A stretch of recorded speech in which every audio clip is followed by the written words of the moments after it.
കൊടുത്താൽ കൊല്ലത്തും കിട്ടുമോ? അങ്ങനെ കിട്ടും എന്ന് കരുതിയതുകൊണ്ടാണ് പ്രേമചന്ദ്രനും കൂട്ടരും UDFിലേക്ക് പോയത്. കൊല്ലം സീറ്റ് അങ്ങനെ RSPക്ക് കിട്ടി. പാർട്ടി അഖിലേന്ത്യാ ജനറൽ സെക്രട്ടറി TJ ചന്ദ്രചൂഡനെ പണ്ടേ ഇടതുപക്ഷത്തെ വലിയേട്ടനും ചെറിയേട്ടനും കണ്ടുകൂടാ. ഇപ്പോഴാണെങ്കിൽ പിണറായിക്കൊപ്പം കൂടി VSും RSPയുടെ കാലുമാറ്റത്തെ നിരന്തരം ആക്ഷേപിക്കുകയാണ്. VSനും വിജയനുമുള്ള മറുപടികൾ ഇതാ ചന്ദ്രചൂഡൻ നൽകുന്നു. വിജയനാണ് എന്നെ അറ്റാക്ക് ചെയ്തത്. ഒരു ഘട്ടം വന്നപ്പോൾ നാക്ക് വാടകയ്ക്ക് കൊടുക്കുന്നവൻ എന്ന് വരെ പറഞ്ഞു. ഞാനൊന്നും പറഞ്ഞില്ല. തിരിച്ച് പറയേണ്ടത് എന്താണെന്ന് അറിയാമോ? ആത്മാവ് പണയപ്പെടുത്തിയവൻ, കുത്തകകൾക്ക്, കൊലപാതകികൾക്ക് എന്നെ കൊണ്ട് പറയിക്കണോ? ഞാൻ മേടിച്ചിട്ടേ പോവൂ. എടാ നീയൊക്കെ ധാരാവി കേട്ട് സാല കുത്ത കമീനെ ഉല്ലുക്ക പട്ട കുത്തക്ക ബച്ച് കളിയാക്കുന്നോടാ ബേവക്കൂഫ്. ആത്മാവ് പടയപ്പെടുത്തിയവന് നാക്ക് വാടകയ്ക്ക് കൊടുത്തതിനെ കുറിച്ച് എന്താ? ആർക്കാ ഞാൻ വാടകയ്ക്ക് കൊടുത്തതെന്ന് ഇവർ പറയുന്നത്? VS അച്യുതാനന്ദൻ. ആ VS അച്യുതാനന്ദനെ ഇപ്പോൾ തോളെ കയറ്റിക്കൊണ്ട് നടക്കുക. VS അച്യുതാനന്ദൻ ഇപ്പോൾ ചെയ്തത് ശരിയായ നടപടിയല്ല. തൻ്റെ നിലപാടുകളിൽ നിന്ന് മാറിയത്. അദ്ദേഹം ആദ്യം പാർട്ടിക്കെതിരായി നിന്നത് അതിന് വലിയ തെറ്റ്.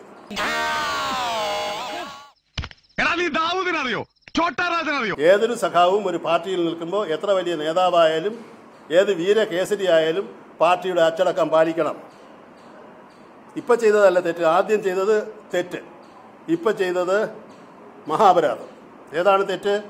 പാർട്ടിക്കെതിരായിട്ട് സ്റ്റേറ്റ്മെൻറ്റ് കൊടുക്കുക. മറ്റേ അരിയാഹാരം കഴിക്കുന്നതൊക്കെ പറഞ്ഞില്ലേ ഇവിടെ? ഇല്ലേ? പോയില്ലേ? നെയ്യാറ്റിൻകര തെരഞ്ഞെടുപ്പ് ദിവസം ഇതിൽ കൂടുതലൊരു പാർട്ടിക്ക് ചതിയൻ ചന്തു എന്ന് വിളിക്കാൻ വേറെ എന്ത് പ്രവൃത്തി വേണം? ഇതെല്ലാം ചെയ്തിട്ട് ഇപ്പം ഇതാ പടഹധ്വനിയുമായി അദ്ദേഹത്തെ എന്താണ് അതിൽ ഉണ്ടായിരിക്കുന്ന ഡീലെന്ന് എനിക്കറിയില്ല. എന്തായാലും VSനെ സംബന്ധിച്ചിടത്തോളം അന്ന് ചെയ്തത് തെറ്റായിരുന്നു. പാർട്ടിക്കെതിരായി സംസാരിക്കാൻ പാടില്ലായിരുന്നു എന്നുള്ള കാര്യം പറയേണ്ടിടത്തൊക്കെ ഞാൻ പറഞ്ഞിട്ടുണ്ട്. പിന്നെ മുന്നണി മര്യാദ വെച്ച് പലപ്പോഴും പറയാതിരുന്നിട്ടുണ്ട്. ഇപ്പോൾ സംഭവിക്കാൻ പോകുന്നതും കൂടെ ഞാൻ പറയാം. ഞാൻ പാർട്ടി സെക്രട്ടറി സ്ഥാനത്തേക്ക് കൊല്ലത്ത് നടന്ന ഒരു തെരഞ്ഞെടുപ്പിലാണ് മത്സരിച്ച് തോറ്റു. തെരഞ്ഞെടുപ്പിൽ അങ്ങനെയാണല്ലോ, ഒരാൾ ജയിക്കും വേറൊരാൾ തോക്കും.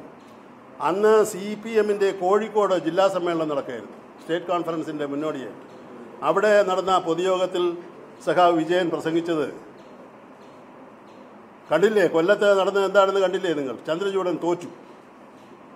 അപ്പോൾ കൊടുത്താൽ കൊല്ലത്തും കിട്ടും എന്നെക്കുറിച്ച് പറഞ്ഞതാണ്. കൊടുത്താൽ കൊല്ലത്തും കിട്ടും. ഞാനതിപ്പോൾ ഇവിടെ ആവർത്തിക്കുകയാണ്. RSPക്ക് കൊടുത്തത് കൊല്ലത്ത് കിട്ടും, സംശയിക്കണ്ട. RSPക്ക് നിങ്ങൾ കൊടുത്തത്, നിങ്ങൾ ചെയ്ത അപരാധത്തിനുള്ള ശിക്ഷ കൊല്ലത്ത് കിട്ടാൻ പോവാണ്. എന്തായാലും കൊല്ലത്ത് കിട്ടും എന്നുറപ്പാണ്. അത് ആർക്കാണെന്നറിയാൻ കാത്തിരിക്കണം.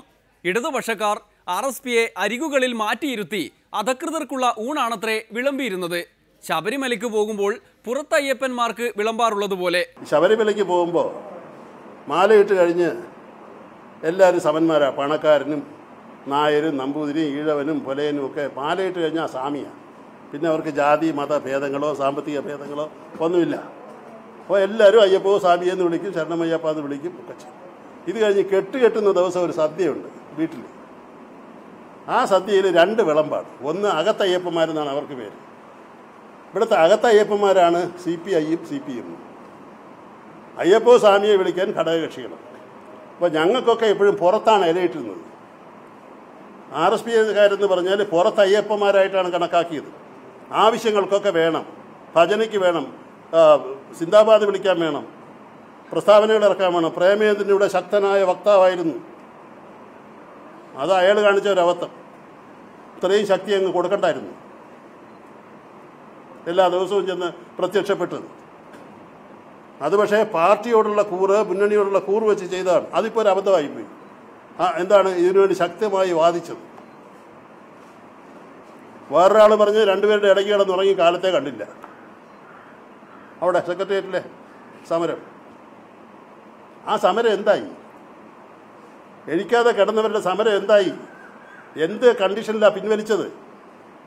സെക്രട്ടേറിയറ്റിലുണ്ടായ ഉപവാസ സമരം ഏത് കണ്ടീഷനിൽ പിൻവലിച്ചു? ജനങ്ങളോട് പറയാൻ ബാധ്യതയില്ലേ? ഞങ്ങൾക്ക് തർക്കമുണ്ടായിരുന്ന വിഷയമാണ്. അസീസ് അത് മുന്നണിയിൽ പറഞ്ഞതാണ്. പറയണമെന്ന് അച്യുതാനന്ദൻ ആവശ്യപ്പെട്ടതാണ് അസീസിനോട്. VS അച്യുതാനന്ദൻ സാഹു പറഞ്ഞു. അത് ചോദിക്കണം, വിടരുത്. ഈ TP വധത്തെക്കുറിച്ച് RSPക്ക് വളരെ ശക്തമായ CPM നിലപാട് സ്വീകരിച്ചതിൽ അവരുടെ അതിൽ കൈക്കൊണ്ട നിലപാടുകളെക്കുറിച്ച് ശക്തമായ എതിർപ്പായിരുന്നു. ഏറ്റവും ഒടുവിൽ വന്ന സ്റ്റേറ്റ്മെൻറ്റിനെ കുറിച്ച് പോലും എതിർപ്പാണ്. പാർട്ടി അന്വേഷണം നടത്തി. പക്ഷെ ആരാണെന്ന് ഞങ്ങൾ പറയില്ല. അന്വേഷിച്ചത് ആരാണെന്ന് ഞങ്ങൾ പറയില്ല. ഇങ്ങനൊരു അന്വേഷണം ഉണ്ടോ? ആരാണെന്ന് പറയും. എന്താ പറയാത്തത്? അത് പാർട്ടിക്കാരെ തൃപ്തിപ്പെടുത്താൻ വേണ്ടി നടത്തിയ ഒരു അന്വേഷണമാണ്. പക്ഷെ ജനങ്ങൾക്ക് തൃപ്തി വരണ്ടേ? ഒരു ജനകീയ പ്രസ്ഥാനമല്ലേ? അതിലെന്ത് സംഭവിച്ചു എന്ന് പറഞ്ഞത് അന്വേഷണം നടത്തി പാർട്ടിക്കുള്ളിൽ മാത്രം പറഞ്ഞാൽ മതിയെങ്കിൽ നിങ്ങൾ സർക്കുലർ അയച്ചാൽ പോരെ? മതിയല്ലോ. ഈ രീതിയോട് RSPക്ക് അന്നും ഇന്നും എതിർപ്പാണ്. ഒരു കാര്യത്തിൽ ഒരു പ്രശ്നത്തിൽ നേരിട്ടിടപെട്ട് നടപടികൾ എടുക്കാൻ തുടങ്ങിയാൽ അത് സുതാര്യമായിരിക്കണം. പറയേണ്ടവരോട് പറയേണ്ടത് ജനാധിപത്യ. ഇത് പാർട്ടി കാര്യമൊന്നുമല്ല. പച്ച എന്താ പറയുക, കുരുതിയാണ്. ആ കുരുതി കൊടുത്തതിനെക്കുറിച്ച് അന്വേഷിച്ചിട്ട് അതിൻ്റെ റിപ്പോർട്ട് പാർട്ടിക്കുള്ളിൽ മാത്രം കൊടുക്കാമെന്ന് പറഞ്ഞാൽ ജനങ്ങളെ വിശ്വാസമില്ല ഒന്നുകിൽ, അല്ലെങ്കിൽ ജനങ്ങളെ ഭയമാണ്. മുന്നണി മാറ്റത്തിന്റെയും അയ്യപ്പന്മാർക്ക് പുറത്ത് ഊണു വിളമ്പിയതിന്റെയും ശരിതെറ്റുകൾ തെരഞ്ഞെടുപ്പോടെ അറിയാം എന്നിരിക്കെ ഡെമോക്രസിക്ക് പ്രത്യേകിച്ചൊന്നും പറയാനില്ല. ചെറു കക്ഷികളുടെ മുന്നണി മാറ്റങ്ങൾ ശരിയോ എന്ന് ജനം തന്നെയാണല്ലോ തീരുമാനിക്കേണ്ടത്. ഇന്നത്തെ ഡെമോക്രസി ഇവിടെ പൂർത്തിയാകുന്നു. നാളെ കാണും വരെ നന്ദി, നമസ്കാരം.